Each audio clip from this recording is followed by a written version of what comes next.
"Mom's sick, so I came instead." Those were the first words the little girl whispered as she pushed open the heavy restaurant door, and if you're still here listening, trust me, what happened next is something you'll never forget.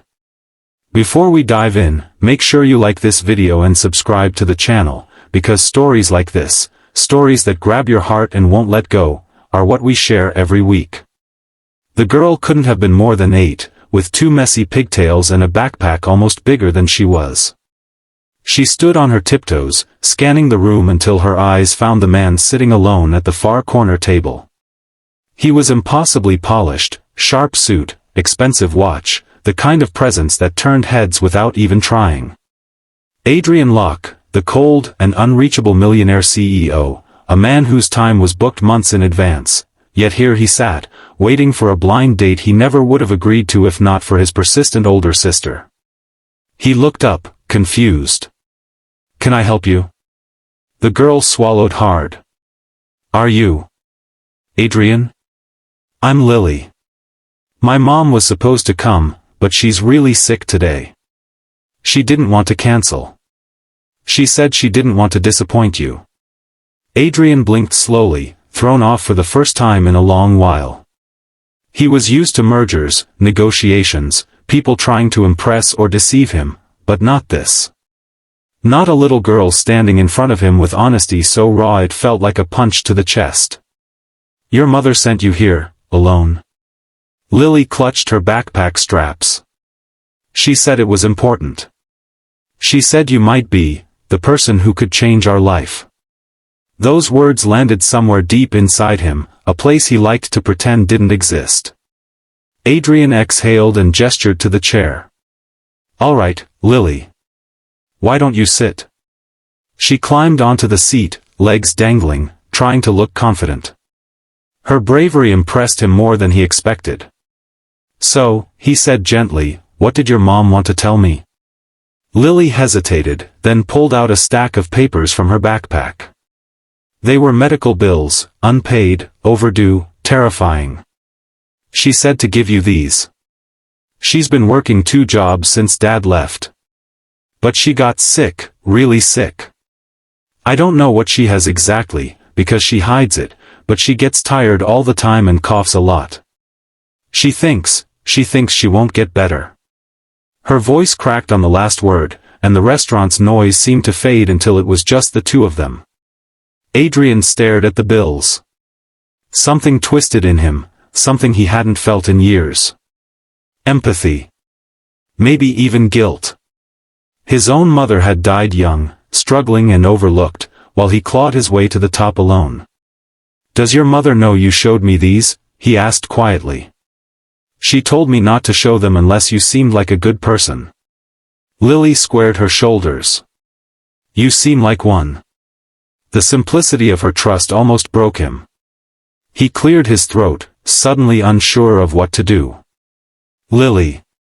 I'm not sure your mom meant for." But then Lily reached into her pocket and placed something small onto the table. A tiny crumpled drawing, her mom, herself, and an empty space beside them, labeled, "Maybe Adrian?" She said she didn't expect anything. She just wanted to try, before she couldn't try anymore.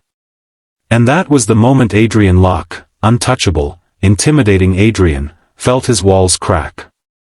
He didn't send her home. He didn't call an assistant. Instead, he walked her back himself. The apartment was small, old, and dimly lit. When Lily opened the door, her mother tried to stand and greet them, but her legs buckled. Adrian grabbed her before she fell. "Miss," he said, alarmed. "Claire," she breathed, embarrassed. "I'm so sorry. I didn't want her to bother you." "Bother me?" he repeated. "Your daughter is the bravest person I've ever met." Claire tried to protest, but the weakness in her body betrayed her. Adrian helped her to the couch and looked around the modest home. There was no warmth, no comfort, just survival. "Why didn't you tell anyone how bad it was?" he asked. Claire gave a tired smile. "People have their own lives. I didn't want to be a burden. I thought maybe one date could make my daughter smile." Even if all we got was a story to laugh about. A story? Adrian said quietly. This isn't a story, Claire.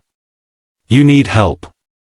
She looked down, too proud, too beaten, too afraid. Lily slipped her small hand into her mother's. Mom, can we let him help? Just this once? Claire's eyes filled with tears, the kind that come from years of holding everything in alone. Adrian made his decision in that moment. Over the next weeks, Claire received proper medical care.